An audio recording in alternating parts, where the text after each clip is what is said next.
of these substances. Higher concentration in women and older people is possibly due to the great persistence of these substances in the environment, which results in their biomagnification in the food chain and their bioaccumulation over time.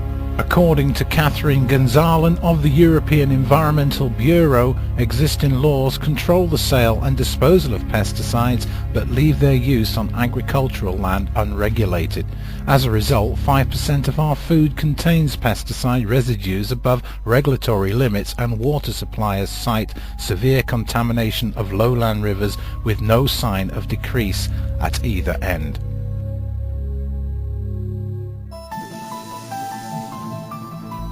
That was a report submitted by Edge Correspondent Ryder, and his bio can be found on the Edge's website.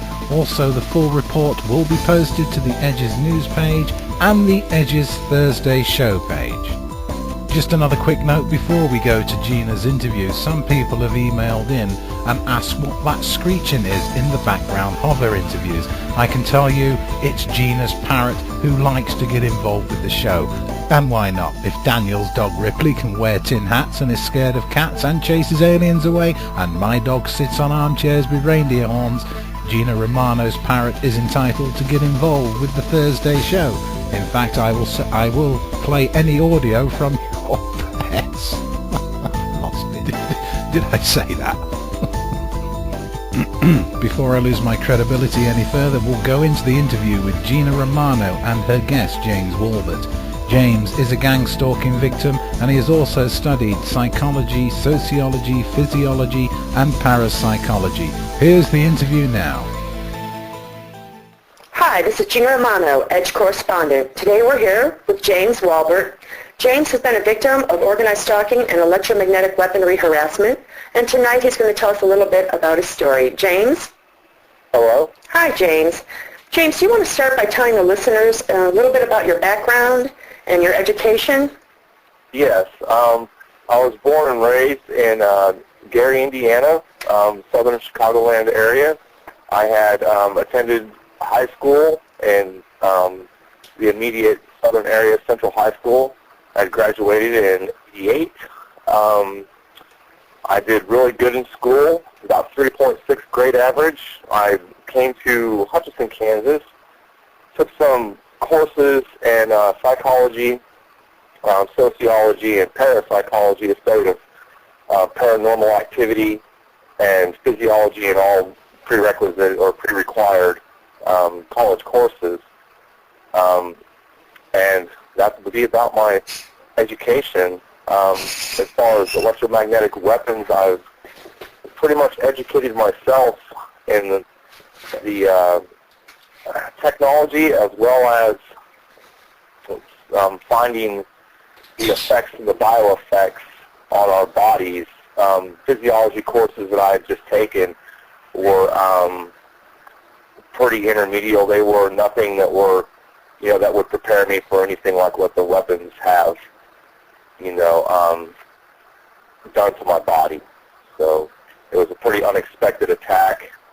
There was really no way for me to educate myself for it. So that would be about as much education as I have towards that particular subject. Physiology came from just interests. I have an aunt that is a neurologist. There's lots of doctors and families. There's lots of doctors in my family, lots of musicians in my family. I seem to be like maybe a byproduct of trickle-down effect of them. I've inherited a lot of talent as well as intelligence. So, Okay, can you tell us why you've become a victim of this type of harassment? Why you think you've become a victim? Well, in 2004, I had made an invention. I made a method and apparatus for the sterilization, pre-consumer sterilization of pop cans, Conagra cans, vegetable cans, and a biocide integration of plastics, actually making sterile, truly sterile plastics for keyboards, remote controls, cell phone bodies. I have designed a way to impregnate plastic with a biocide that will actually make the cell phone antibacterial now. It will make the keyboard, for the computer antibacterial. And I designed the machine, the applicator, as well as the plastic for the covering of pop cans pre-consumer that you just peel off and open the can, and then it is truly sterile. You don't have to worry about any things like that. One of the investors had actually done a swab of a pop can and found several different strains of bacteria, staph, streptococcus, things like that, things that are very prevalent in our society, herpes simplexes, 1 and 3, which are very common, cold sores, fever blisters, things like that. Had found these things, and I had designed a biocide that was basically for the inoculation into plastic. That way it would keep the can clean all the time.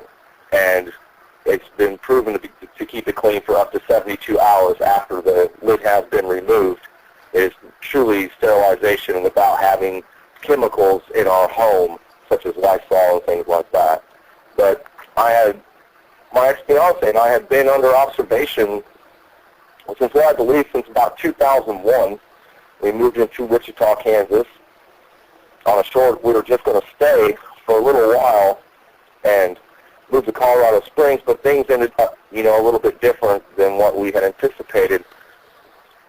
Well, we had met some friends, and we were just casual friends with them.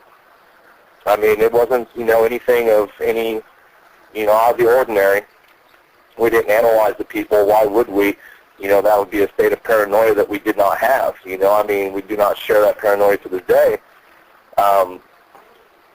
We trusted these people. We went to dinner with these people. We hung out with these people. We went on walks in the park. I mean, we were very active friends, and I sat down one night and I tried real estate business, and I got going in that a little bit, and I couldn't really do that and work at the same time, a full-time job, so I kind of let it go for a little while until I get on my feet with it. It's a little harder than I had anticipated financially. So I sat down, and I had, my ex-fiance and I were doing laundry one night, and we noticed just how dirty cans really were. And we, she always had a very good thing about cleaning the cans with a Q-tip and just regular water.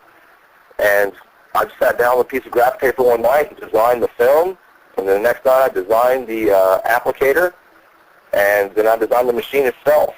I mailed them in, got them registered with the government, and we went with a company out of Coral Gables, Florida, Invention Technologies.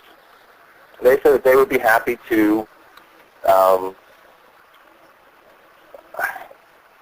market the product for us, as well as introduce it into manufacturers' hands, as well as market it to beverage makers, as well as tooling companies. They pretty much promised to cover all 3 areas of the introduction of the invention. We disclosed the document to the government in 2004.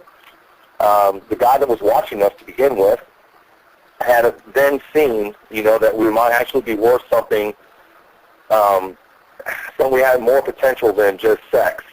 That's what we were being targeted for to begin with, was sexual influence and whatever type of, sick control they can throw onto us with remote behavioral influence. Not necessarily mind control, but, subliminally influencing, situations and physically altering, hormonal balances in our bodies to cause insecurities, to cause fights, to basically to slowly disintegrate the very strong relationship that we had shared for many years.